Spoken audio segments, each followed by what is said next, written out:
Alright, Shalom. First and foremost, all praises, glory, and honors to Yahweh Bahasham Yahweh Shai Bahasham Rakah Kodash.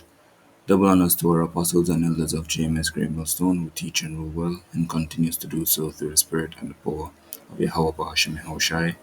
Peace, love, and salutations to the elect of the nation of Israel, consisting of the 144,000 Israelite elect men who are standing stiffly for the name of Yahweh and His only begotten Son, Yahweh Shai, risking their lives and freedom to do so, as well as the large multitude spoken of in Revelation chapter 7 and 9, consisting of Israelite men, women, and children who are true and sincere believers, helps the mix of the Lord's hopeful elect. To you I say Shalom. This is Nahal from the James Jamaica camp. I'm going into Australia. Pushes to reduce and even remove anonymity while using the internet, which is a push towards the implementation of the image of the beast spoken of in Revelation chapter 13, verse 16.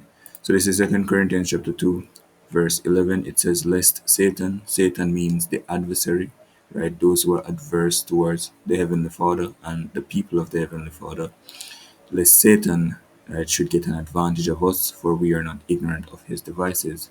And that adversary spoken of in Psalms chapter 83 is, well, these other nations, right, aside from the true biblical Israelites, right, these other nations beginning with Esau, Edom, the Edomites, the so-called Caucasian white man, the elites of them, right, the international banking families like the Rothschilds, Rockefellers, the DuPonts, the Gettys, the Windsors. They've come together with an agenda, a new world order agenda, a great a fourth industrial revolution, a great reset agenda, wherein which they are seeking to overturn or change the way how the global economy is governed and run, change the system that it is run upon into a digital one, wherein which they will have total control over the global population, right?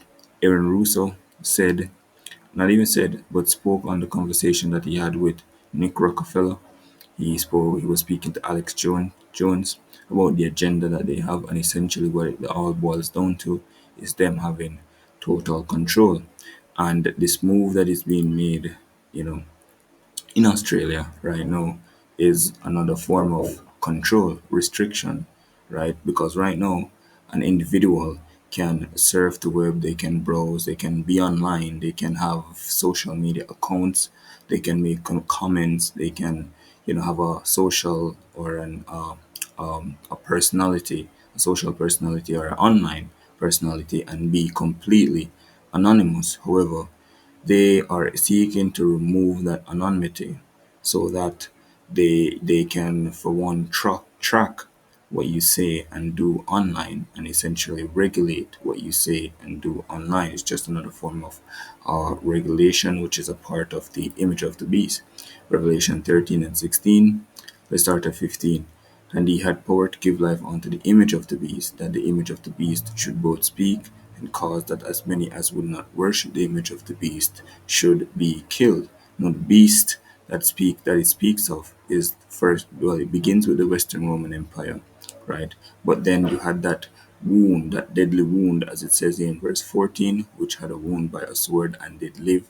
That deadly wound occurred when the Roman Empire fell to the Ottoman and the Turks, and that wound being healed, as it says, and did live, occurred during the time of the Renaissance, where we had a rebirth of the Western Roman Empire, essentially a rebirth or a coming back into power of the Edomites, the so-called Caucasian women, the elites, not only the elites of them, the entirety of them, but now you have an elite governing body that are pushing this new world order agenda. So as it says, the image of the beast, because uh, during the time of the Renaissance, right, the rebirth, it is essentially a rebirth of the Western Roman Empire, because they carried over the philosophies and the ways of the Western Roman Empire, the way how the Western Roman Empire governed itself, right? The architecture, that word architecture, right? The philosophies, the artwork, all of that essentially was remodeled and brought over during the time of the Renaissance, yeah, right? But essentially, what's happening now, the way how the global economy is being governed, because Job 9 and 24 tells us that the earth is given into the hand of the wicked. Malachi 1 and 4 tells us that Esau, Edom is the wicked, right? They are the ones that govern governments behind the scene globally. And the way how the global economy is governed right now, the system that it's governed under, it is one that they want to replace to let it become a more digitized, or a more digital one, meaning that your everyday things that you may use, they want to have it digital so that it can be tracked, monitored, and regulated, from your ID to your find your. Let's look at a digital identity. So this is what a digital identity entails. This is from the World Economic Forum, wherein the founder of the World Economic Forum is Klaus Schwab, which spoke about the Great Reset or the Fourth Industrial Revolution, right? Essentially, their aim is to have everyone upon the earth, the global population, to have a digital identity, where in which, with using this digital identity, seeing that all of these sectors will become digitized. Entities, people, devices, things, healthcare, financial services, food and sustainability, travel and mobility, humanitarian response, e-commerce, smart cities, telecommunications, e-government, social platforms. So essentially, the aim is to get all of these areas digitized. Yeah? And in order for you to access or even partake in any of these areas, healthcare, in order to travel, in order to buy food, and to have sustainable living, um, in order to receive humanitarian aid, in order to shop online, in order to have social platforms, in order to have benefits from the government, to partake in smart cities, and even to have open bank accounts and carry out online transactions and hold money. You're going to need a digital identity, and that digital identity, essentially, right now globally, countries are implementing a national identification system, a national digital identification system. Out here in Jamaica, we have the NIDS, and across the world, you have these countries implementing their very own. India has the Aadhaar.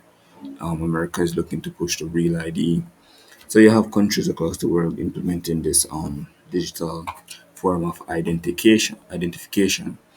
Essentially, though, what it's going to move to is this digital identity being placed on this RFID microchip, right? An RFID microchip, this small device right here. So essentially, your digital identity will be able to be held on this small device right here, right? And using this small device, you'll be able to carry out all the action in all of these areas. You'll be able to, access your financial services, your bank account, spend money, receive money, etc. You'll be able to access healthcare. You'll be able to access what food and sustainability, which this says for farmers and consumers to verify provenance of produce, to enhance value, traceability in supply chain, because even as it says right here, things, even items will have a digital identity. Food, items, whatever item it may be, they're going to be tracked and monitored, also tracked, monitored, regulated, because essentially what it's going to lead to is also they'll be able to dictate what you can use your money to buy, where you can spend your money, how you can spend your money as well. That's another form of restriction. Essentially, the New World Order agenda is to have the global population under total control, or subjugation under them, the elites or the international market families. Right? They want to, and essentially you will become essentially goods on that system as well. You will become a form of goods on that system. But just to stick to the point, the article right here, it says face, age, and ID checks using the internet in Australia is about to fundamentally change. This is the entire article. I threw it in ChatGPT for a summary. Now let's get the main theme. It says Australia is implementing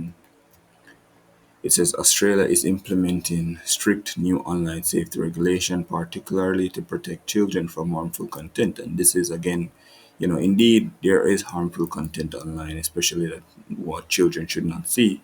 But they are the ones that bring forth a lot of these harmful content as well. They're the ones who allow these harmful content. But also, this is just another means of a guise, right? to say, oh, this is the reason why we're doing it. We need to protect the children. But really and truly, there are diabolical ulterior motives. So indeed, it is convenient to protect the children from a lot of content that's online because a lot of diabolical, demonic shit is online for real. But again, they don't really give a shit about the children. This is just a cover up. It says these changes will significantly alter how Australians use the internet by introducing age verification and content restrictions across many online services starting December 2025. So it starts slow, it doesn't always start off fast, but eventually it's going to build up to, a shit. It's not only age restriction, right? But we just need to know who you are online to avoid certain things. It says age verification becomes mandatory. And in a sense, even this as well removes or reduces significantly anonymity online. Because in order to verify your age online, you're going to have to provide some form of documentation, which tells who you are. It says age verification becomes mandatory. All major online services, social media, search engine, AI chatbots, app stores, etc., all major online services must implement age checks. Methods include, listen now, methods include facial recognition, ID checks, etc., driver's license, bank card verification, and usage inference. Social media ban for under 16s. A new law ban children of under 16 from using social media platform. Wider impacts beyond social media.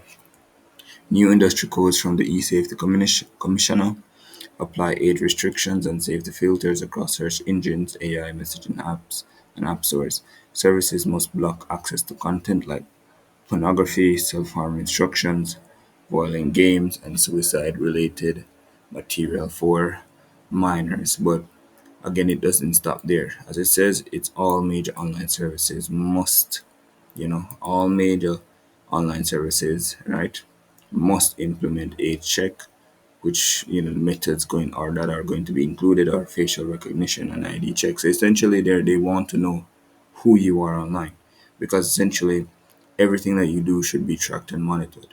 What I mean, if they have every other area of the system wherein you partake in, you are being tracked and monitored, but you're anonymous online, that can pose a problem for them, because essentially the aim is, what I mean, they'll implement a universal basic income. They'll give you a monthly stipend. You'll have programmable money. They'll be able to dictate and regulate where you can use the money, how, when, and if you even receive a universal basic income. And some of the ways that they're going to do that is by tracking the things that you do and say online. It says non-compliance penalties.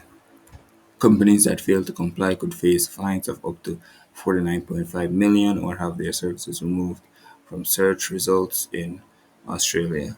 Supporters see it as long overdue move to protect children. Critics like privacy advocates and digital rights groups argue it's an overreach, threatens user privacy, and gives more power to large foreign tech companies. Privacy and anonymity concerns. Some worry this will reduce online anonymity. Developers argue most users won't undergo full ID checks. Only those accessing restricted content will face stronger verifications. But they argue that, however, it says it says right here, all major services, social media, search engines, AI chatbots, app stores, etc., must implement age checks, right? So if there's an age check, it doesn't matter who, who is in Australia, who's attempting to use a social platform. They'll have to still undergo that age verification, essentially, right? It says only those accessing restricted content will face stronger verification. So are there restricted content on, like, for example, Instagram, right? YouTube.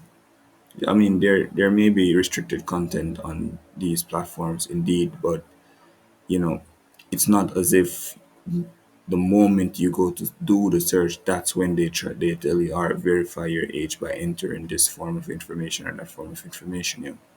right? Unless that's how they're going to do it, right? But we'll see. It says skepticism over effectiveness. Critics say the technology may not work as intended, especially since it's being rolled out before the results of government age assurance trials are even available. In simple terms, the Australian government is changing how people use the internet by forcing websites and apps to verify your age, especially to keep children away from adult content. While it's meant to protect kids, adults may also be affected, especially when trying to access certain sites or services. This has sparked debate between safety advocates and those concerned about privacy and overregulation. And that's where it's going to go. Overregulation, right? Total and complete control, right? So, again, Revelation 13 and 15, and he had power to give life unto the image of the beast. That's what we're seeing happening now. They're putting the parts together towards this digital system, right? Wherein, they have complete and total control over you, that the image of the beast should both speak and cause that as many as would not worship the image of the beast that should be killed. And he caused it all, both small and great, rich and poor, free and bond, to receive a mark in their right hand or in their foreheads, and that no man might buy or sell, save he that had the mark or the name of the beast or the number of his name. And that mark, again, it is the RFID microchip, or even that neuro implant. So I'm gonna close there. No, I don't want to make this too long. That's pretty much it. Lord willing, this was edifying to the body of Yahweh Hashem Shai. I'm gonna close there to all praises, glory, and honor to Yahweh Hashem Shai, Bashem Kodash, peace, love, and salutations to the Lord's hopeful elect. Lord's willing, till next time, Shalom.